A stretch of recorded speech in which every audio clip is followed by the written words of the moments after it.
Apakah aku harus hari ini langsung tidur denganmu? Istri konglomerat bernilai miliaran, malah jatuh cinta pada pengawal pribadinya. Ketika keduanya akan melangkah ke tahap berikutnya, suami konglomerat tiba-tiba mengetuk pintu. Ini adalah kisah cinta balas dendam yang penuh dengan rasa bersalah. Wanita itu bernama Suwan So. Dia adalah duta besar Korea Selatan. Dia mengungkapkan di Perserikatan Bangsa-Bangsa tindakan kejam negara-negara perang, dan pengalaman tragis yang tidak bisa dilupakan oleh para korban selamat. Meminta Dewan Keamanan untuk memberikan bantuan, dan mengutuk negara-negara yang menghancurkan perdamaian. Namun Dewan baru saja selesai. Sekretaris segera melaporkan. Negara M mengirimkan email ancaman. Jika terus mengutuk, mereka akan melancarkan aksi pemenggalan. Membatalkan rencana selanjutnya jika diperlukan. Namun Wan So tidak takut dengan ancaman. Malah memerintahkan sekretaris untuk mengumumkan jadwal secara terbuka. Karena dia memiliki identitas lain. Itu adalah menantu dari putra tertua grup bintang 4. Itu adalah istri sulung dari anak laki-laki tertua di grup 4 bintang. Sudawyun secara tak sengaja mengetahui dalam penyelidikan kematian sahabat baik terkait dengan seorang pembunuh bernama L. Ternyata 3 bulan yang lalu, sahabat baik dan rekan kerja meninggal dalam sebuah kasus bersama. Satu-satunya petunjuk yang dipegang adalah ucapan pembunuh. Bunga telah dikirim ke toko bunga. Maka Daoyun diam-diam menyelidiki selama 3 bulan. Akhirnya ada sedikit petunjuk. Beberapa hari kemudian, Wan Shu baru saja tiba di hotel tempat dia menginap. Penembak jitu mengarahkan senjatanya ke arahnya.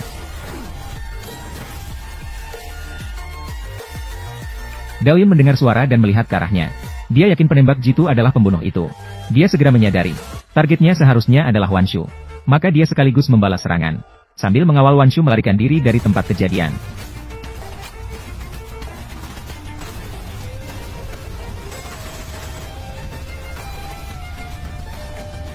Mereka berdua naik ke mobil khusus Wan Shu. Mereka terus berkendara tanpa henti sampai tidak tahu seberapa jauh. Baru berhenti setelah mobilnya mogok dan berhenti beroperasi. Saat sedang memeriksa mobil, ditemukan bahwa mesin mobil dilengkapi dengan perangkat pelacakan global. Artinya mereka masih dalam bahaya. Mereka memutuskan untuk bersembunyi di rumahnya terlebih dahulu. Mereka segera tiba di rumah Doyun. Doyun meminta Wan Soo untuk menghubungi orang yang dipercayai. Tetapi jangan pernah membocorkan lokasi mereka. Setelah menenangkannya, Doyun pergi ke kamar mandi untuk merawat luka dan kembali ke ruang tamu. Setelah membersihkan darah di tubuhnya, Doyun kembali ke ruang tamu. Namun ia tidak bisa membalut luka dengan benar. Wan Soo yang berada di sampingnya melihat keadaan itu. Wan Soo segera bangkit dan membantu Doyun merawat luka. Doyun mengambil sehelai handuk basah dan membersihkan darah di wajah Wan Soo. Layar berpindah. Wan Soo dibawa ke Kedutaan Besar Korea Selatan. Suaminya terlihat sangat gembira setelah mendengar beritanya. Sementara itu, Kepala Keamanan 4 Bintang mencari informasi di kedutaan. Mereka secara tak terduga menemukan bahwa saksi mata adalah Dovon. Malam itu kami bertemu dengannya. Sebelum kejadian, kami berdua adalah rekan kerja. Kami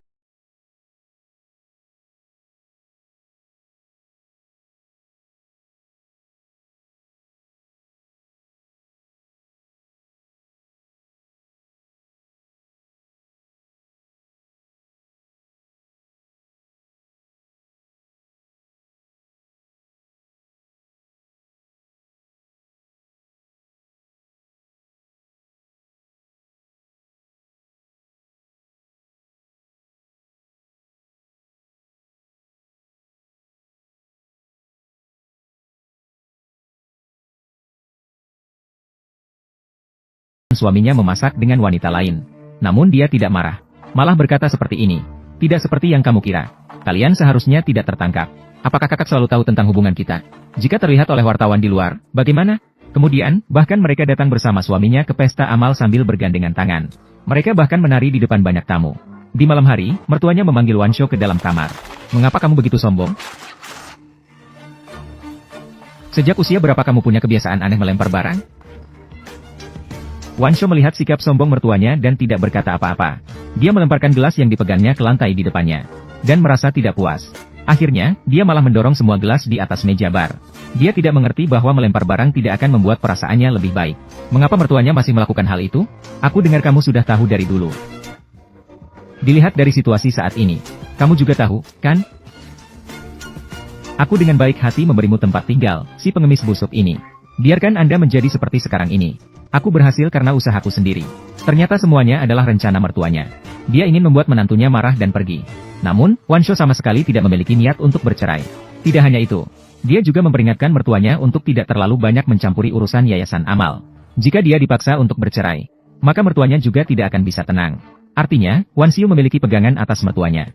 Saat kamera berpindah, Wan Siu minum untuk menghilangkan kegelisahan.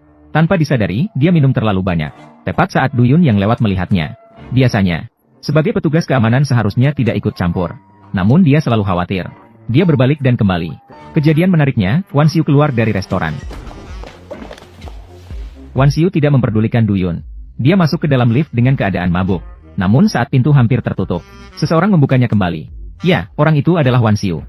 Dia menatap penuh perhatian ke arah padi di depannya. Dan mundur satu langkah. Niatnya sangat jelas. Du Yun memikirkannya dengan seksama. Mengikuti masuk lift. Dan menggeser tangan Wan Xiu ke bawah.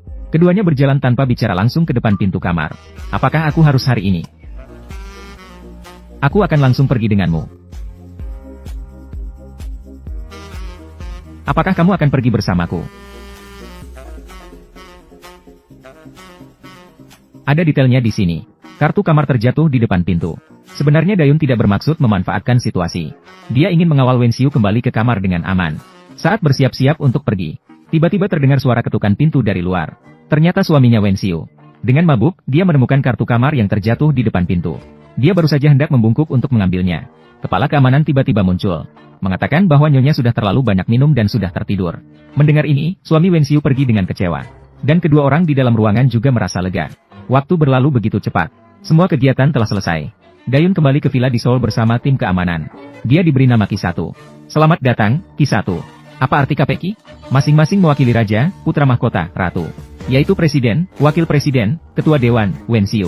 Saat mereka sedang berbincang-bincang, seorang wanita pengaman masuk. Namanya adalah Ki-2. Ki-2 menyuruh Wan Xiu untuk pergi ke Daoyun. Daoyun sedang merapikan barang-barangnya untuk pergi. Tanpa sengaja menjatuhkan foto bersama sahabat baiknya. Dia tiba-tiba teringat. Apa yang disebut sahabat baiknya sebelum meninggal? Dia segera membungkuk. Menemukan sebuah flash disk di belakang bingkai foto. Flash disk tersebut berisi 3 video. Sepertinya terkait dengan mantan presiden yang telah meninggal. Jadi, apa tujuan sahabat baiknya meninggalkan flash disk?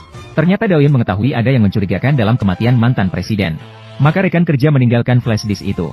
Diduga ada yang mencoba untuk menghilangkan Wan Xiu. Dan pelakunya sangat profesional. Maureen tentu saja tidak percaya pada spekulasi yang tidak berdasar. Saya harap bisa menunjukkan bukti. Du Yeon terpaksa mengakui bahwa menyelamatkannya sebelumnya bukanlah kebetulan. Seorang rekan kerja tewas di luar negeri. Pembunuhan rekan kerja dan serangan teroris dilakukan oleh orang yang sama. Maureen benar-benar tidak ingin melanjutkan pembicaraan. Baru saja berdiri siap untuk pergi.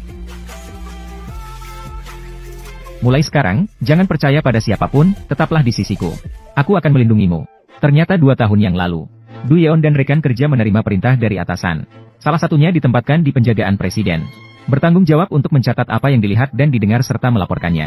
Yang lainnya ditugaskan ke Departemen Intelijen. Menyelidiki arus dana rahasia presiden secara diam-diam. Hanya 3 bulan yang lalu, rekan kerja mendapat informasi dan bersiap untuk menyelidiki di luar negeri. Salah satunya melibatkan penyebab kematian mantan ketua. Diduga sebagai pembunuhan. Namun, rekan kerja tewas tragis di luar negeri karena kasus ini. Namun atasan menghentikan penyelidikan. Tidak peduli seberapa banyak Du Yeon memohon, mereka tidak mendengarkan. Akhirnya, masalah ini tidak terselesaikan. Doyun yang tidak bisa menerima kenyataan, baru kemudian mengundurkan diri. Diam-diam menyelidiki pembunuh rekan kerja. Jisok akhirnya mengungkapkan kepada kakaknya. Tidak ingin lagi mencuci uang untuk keluarga mertua. Selanjutnya dia akan mengelola yayasan amal dengan baik. Bersiap untuk naik pangkat di organisasi bantuan internasional. Tak disangka kakaknya menolak apapun yang dia katakan. Bahkan meninggalkan kantor dengan santai. Saat ini Jisok sadar tidak ada orang yang bisa dipercaya di sekitarnya. Tidak tahu bagaimana Doyun yang baru. Sore itu Jisok pergi ke rumah Samo. Menegaskan bahwa dia tidak akan bercerai. Bersedia memberikan uang agar wanita tak tahu malu ini pergi ke Swiss. Dengan anak haramnya untuk hidup di Swiss. Namun Samo menolak. Pada akhirnya suaminya Jisok terus selingkuh dan dia yang harus menyelesaikannya. Yang lebih penting adalah putra Wan Xiu meninggal. Tidak ada orang kerabat yang bisa mewarisi perusahaan. Jadi Sun Er tidak terpengaruh oleh syarat yang diajukan Wan Xiu. Sebenarnya Wan Xiu sudah memperkirakan hasil seperti ini. Meninggalkan dengan mengatakan tidak akan bercerai dan bersiap-siap pergi. Kakak, apakah kamu mau? Dengarkanlah rahasia yang akan kusampaikan. Menurut pengetahuan Sun Er, pernikahan Wan Xiu dan suaminya adalah konspirasi total. Saat itu dia hamil dan bersembunyi di rumah kecil. Suaminya kemudian berselingkuh dengan seorang artis. Akibatnya, ketika bangun, artis tersebut sudah meninggal. Karena overdosis narkoba. Jika berita ini terbongkar, pasti akan menimbulkan kehebohan. Apalagi ada tunangan yang dijodohkan secara strategis. Setelah mengetahui situasi, pihak perempuan langsung membatalkan pernikahan. Saat itu, citra Wan Xiu sangat baik. Naik dari bawah menjadi malaikat penghibur. Jadi suaminya mengikuti perintah mertuanya. Untuk mengatur pertemuan kebetulan dengan Wan Shou. Apakah kamu tidak merasa tersinggung? Kakak perempuan dimanfaatkan. Kamu adalah istri dari tipe pria itu. Tidak merasa tersinggung? Tersinggung juga harus sabar. Karena aku memiliki anaknya. Suami mengusulkan untuk berbicara dengan baik malam itu. Menekankan bahwa dia sangat mencintai Wan Shou. Wan Shou agak luluh pada saat itu. mengusulkan untuk mengirim Sun Er dan anaknya ke luar negeri. Namun suami agak ragu setelah mendengarnya. Sekarang dia akhirnya menyadari sifat asli pasangannya.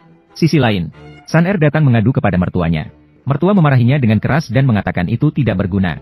Akan memaksa Wan Shou untuk bercerai. Keesokan harinya pagi-pagi, keluarga bersiap-siap untuk foto keluarga. Ketika Wan Shou tiba di lokasi, baru menyadari. Anak Sun Er juga duduk di sana. Dia tanpa sadar menatap suaminya. Suaminya tampak acuh tak acuh, sambil tampak bangga dengan dirinya sendiri. Hal ini membuatnya marah dan langsung pergi. Dia berbalik dan masuk ke ruang kerja mertuanya. Tidak jelas lagi ada masalah apa. Namun mertuanya meletakkan laporan tes DNA di atas meja, menunjukkan bahwa itu adalah cucunya, dan mengingatkan bahwa putra Wan Xiu telah meninggal 5 tahun yang lalu. Sebelumnya, dia terus menyembunyikan fakta ini atas saran menantunya. Namun, dunia luar akan segera mengetahuinya. Oleh karena itu, dia berharap Wan Xiu bisa menerima anak dari hubungan gelap sebagai anaknya. Saya tidak bisa. Nah,